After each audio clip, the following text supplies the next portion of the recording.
दोस्तों, आज की वीडियो में हम किसी भी प्लॉट को कट्ठा धूर में हम नापी करना सीखेंगे। ठीक, डिसमल में तो हम लोग नापी करना आसानी से जान जाते हैं, लेकिन कौन से एरिया में कितना कट्ठा धूर होगा ये जानना मुश्किल हो जाता है। तो आज की वीडियो में हम कट्ठा धूर में जमीन नापी करना सीखेंगे। तो दोस्तों, वीडियो बहुत ही इंटरेस्टेड है, बहुत ही कमाल का है। तो आपसे रिक्वेस्ट है कि वीडियो में अंत तक बने रहे, ताकि इसमें जो भी कुछ बताया जाए वो सब कुछ आपको आसानी से समझ में आ सके। ठीक है, तो दोस्तों, इस तरह का एक हम प्लॉट लिए हैं। इस प्लॉट को हमको आज कट्ठा धूर में नापना है। तो सबसे पहले हमको क्या करना है, जो इस प्लॉट को चारों मेर को नाप लेना है।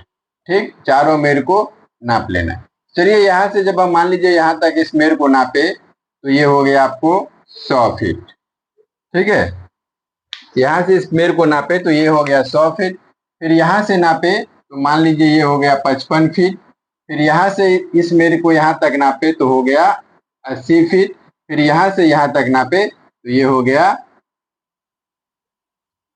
40 फीट। ठीक है, इस तरह से क्या करेंगे, हम प्लॉट को नापी कर लेंगे। सबसे नापी करने से पहले एक चीज हमको और ध्यान देना है रहेगा दोस्तों, जो जिस प्लॉट को आप नापी कर रहे हैं उस प्लॉट के चारों मेर पे पहले घूम जाइए, और जिस तरह से प्लॉट का शकल है उसी तरह से आप एक डायग्राम अपने नोटपैड पे बना लीजिए। और डायग्राम बनाते वक्त ये ध्यान दीजिए, जो हमेशा ऊपर वाला भाग उत्तर, नीचे वाला भाग दक्षिण, दायां हाथ की तरफ पूरब और बायां हाथ की तरफ पश्चिम होना चाहिए। इस तरह से आपको डायग्राम बना लेना चाहिए। अब एक चीज इस प्लॉट में ध्यान से थोड़ा देखिएगा, तो सब मेर तो ठीक है, लेकिन ये जो पूरब वाला मेर है ये क्या कर्ण आकार, बहुत ज्यादा कर्ण है। तो जब इस तरह का कोई प्लॉट आ रहा है टेरा प्लॉट में, तो हमको इस एरिया पे रकबा इस तरह से रकबा नहीं निकालना है। ठीक है, इसको क्या करना है, हमको एक यहाँ पे त्रिभुज जैसा एक यहाँ पे सीधा लंब लेके इस तरह से काट देना है।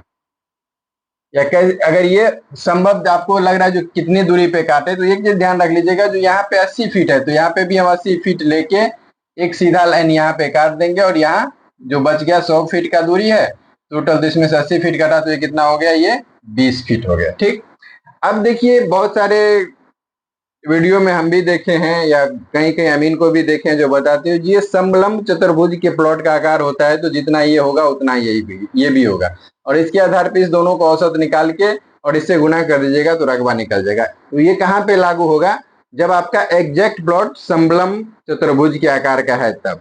समलंब का मतलब होता है आपका ये कोण और ये दोनों कोण 90 डिग्री का होना चाहिए। क्या नक्शा पे कोई ऐसा प्लॉट रहता है जिसको आप देखते हैं जो 100% 90 डिग्री का कोण वहां पे बना हुआ ही हो? इस तरह से नहीं होता है। ठीक है, जहां पे होगा ये दोनों कोण 90 डिग्री का, वहीं पे ये तरीका लागू होगा। लेकिन नक्शा है, नक्शा पे हर जगह आप कैसे नापते फिरिएगा जो ये 90 डिग्री का कोण है नहीं है, इसके लिए ये तरीका आसान रहता है, इससे आप आसानी से रकबा निकाल सकते हैं। तो अब इस प्लॉट को हम दो पार्ट में बांट लिए, फर्स्ट और सेकंड, दोनों में बांट के रकबा निकाल के हमको ये भी जानना होगा ये प्लॉट कितने कट्ठा और कितना धूर है। इसके लिए वीडियो में अंत तक बने रहें, ताकि इसमें जो भी कुछ जानकारी दिया जाए आपको सब कुछ आसानी से मिल सके। दोस्तों, वीडियो का जो डिस्क्रिप्शन होगा वो जरूर चेक कर लीजिएगा,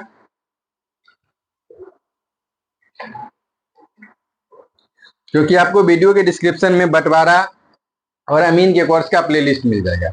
वहां से आप एक एक करके वीडियो देख सकते हैं, और इस चैनल पे लगभग अब तक 400 से ज्यादा वीडियो डाला जा चुका है, तो वो भी वीडियो सब आपके काम का होगा। और अमानत संबंधित, जमीन नापी संबंधित कोई भी ऐसा टॉपिक नहीं है जिस टॉपिक पे हम लोग ने अभी तक वीडियो नहीं बनाया। तो जाके एक बार चैनल विजिट भी कर लीजिएगा और प्लेलिस्ट जरूर चेक कर लीजिएगा।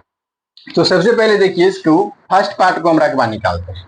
तो रकबा निकालने का तरीका वही रखिए, जो आमने सामने वाले मेर को हम एक जगह लिखते हैं। तो आमने सामने वाले मेर एक जगह हो गया उत्तर 80 फीट और दक्षिण भी हो गया 80 फीट। ठीक, दोनों को जोड़ दीजिए तो कितना हो गया, 160 फीट, और इसको जो आधा किए तो हो गया 80 फीट। ठीक है, अब देखिए, अब यहां से जो हम लाइन दिए हैं इसको भी हम थोड़ा सा नापी कर लेंगे यहाँ पे। तो मान लीजिए इसको हम नापी किए तो ये हो गया 45 फीट। ठीक है, तो यहाँ पे हम पूरब लिख लेंगे, कितना इसका पूरब ये बना, तो पूरब हो गया 45 फीट और पश्चिम हो गया 40 फीट। अब दोनों को जोड़ेंगे तो हो जाएगा 85 फीट, और इसको आधा करेंगे तो हो जाएगा 42 फीट 6 इंच। इसको फीट में लिखेंगे तो हो जाएगा 42.5। ठीक है, अब जो दोनों का औसत निकाल के हुआ उसको क्या करना है, हमको आपस में गुना करना है। तो 80 गुने 42.5 कर देते हैं। अब गुना करके देख लेते हैं जो ये कितना हो रहा है। ठीक है, तो चलिए गुना करते हैं। 80 गुने 42.5 बराबर ये हो गया आपको 3400 वर्ग फीट। ठीक, पहला पार्ट का निकल गया। अब दूसरा पार्ट ध्यान से देखिए। दूसरा पार्ट में ये समकोण त्रिभुज बना हुआ है, सीधा बनाए हैं समकोण त्रिभुज। अगर समकोण त्रिभुज लग रहा है जो आपका हो है, तब ये इस तरीका से निकालिएगा, नहीं तो त्रिभुज के हीरो सूत्र पे क्षेत्रफल निकाल लेना है। तो ये समकोण त्रिभुज है, तो समकोण त्रिभुज का क्षेत्रफल होता है दोस्तों 1/2 गुने लंब गुने आधार। ठीक, तो 1/2 गुने इसका लंब कौन सा हो गया, लंब ये हो गया 45 और आधार हो गया ये 20। तो इसको काट दीजिए, 2 दाएं 20, तो 45 और 10 को गुणा कीजिएगा तो 450 वर्ग करीब हो गया। अब कुल रकबा में क्या करेंगे, जो इस टोटल को हम जोड़ लें, दोनों प्लॉट को जो अलग अलग रकबा निकाले हैं उसको हम जोड़ देते हैं। तो ये 3400 है, ये 450 है, तो ये हो गया 3850 वर्ग फीट कुल रकबा। तो यहाँ पे दोस्तों हम लिख लेते हैं जो कुल रकबा प्लॉट का हो गया, कुल रकबा हो गया 3850 वर्ग फीट।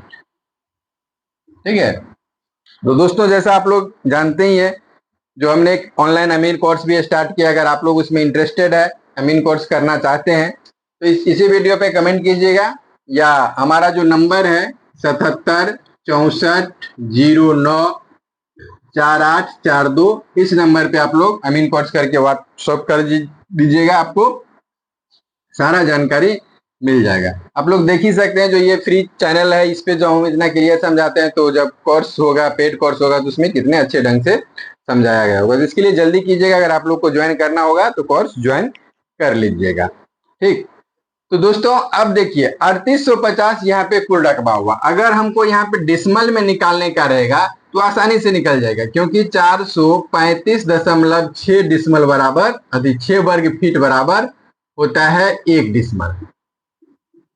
ठीक, बराबर 1 डिसमल। तो कुल रकबा कितना है 3850। 3850 में अगर हम 435.6 से भाग दे देंगे तो ये क्या होगा, डिसमल निकल जाएगा। ठीक है, 3850 भागा 435.6 यानी ये 8.839 डिसमल ये जमीन हो गया। ठीक, देखिए आया 8.38, लेकिन हम 9 क्यों दिए, क्योंकि गणित का हिसाब होता है जो दशमलव के बाद अगर बहुत सारा अंक है तो तीसरे अंक को एक बढ़ा के लिख दीजिए, मेकअप हो जाता है। तो यहां तक तो सब आदमी आसानी से समझ गए जो इतना डिसमल हुआ। अब समझते हैं जो ये कट्ठा धूर में कितना होगा, ये धूर में कितना होगा और कितना कट्ठा होगा। ठीक है, तो देखिए ये हर जगह अलग अलग होगा, एक ही जैसा सब जगह इसका जो कट्ठा धूर में होगा वो लग्गी के हिसाब से क्या होगा, इसका मान चेंज होगा। तो मान लीजिए हम आपको 9 हाथ के लग्गी से बता रहे हैं जो ये कितना धूर जमीन होगा, कितना कट्ठा जमीन होगा, कितने हाथ के लग्गी से, तो 9 हाथ के लग्गी से। तो 9 गुने 18 बट्टा 12, उसको हम एक धूर का मान निकाल लेते हैं जो कितना हो रहा है 9 गुने 18 भागा 12।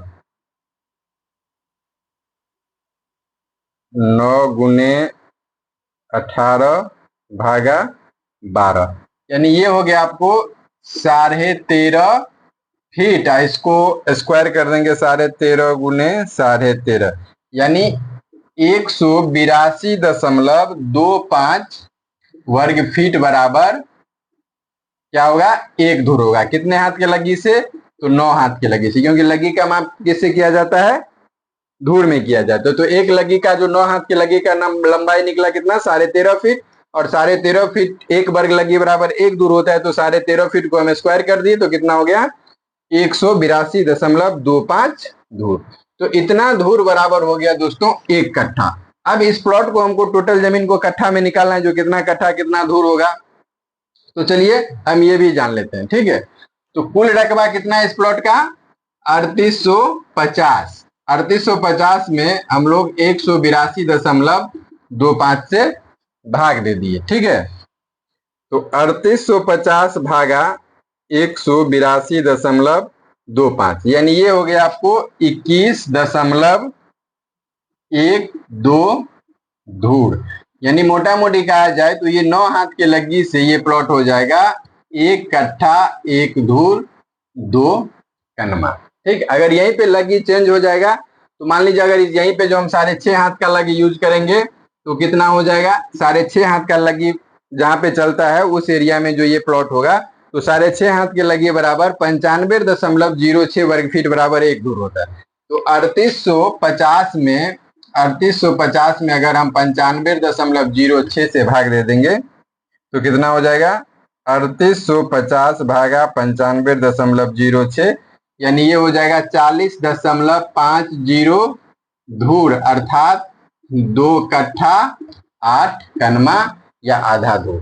तो इसका मतलब हम लोग क्या समझे दोस्तों, तो जैसे जैसे लग्गी का मान चेंज होगा, क्या होगा, जैसे जैसे लग्गी का मान चेंज होगा वैसे वैसे कट्ठा धूर का मान चेंज होते जाएगा। लेकिन ये डिसमल जितना निकला है, ये डिसमल कितने भी हाथ के लग्गी से आप नापी कर लीजिए, डिसमल इसका इतना ही रहेगा। क्योंकि लग्गी का जब ये मान चेंज होगा, लग्गी चेंज होगा तो क्या होगा, दूरी लंबाई बढ़ेगा या घटेगा, जब ये लंबाई बढ़ेगा या घटेगा तो क्या होगा, धूर का मान कम और ज्यादा होगा।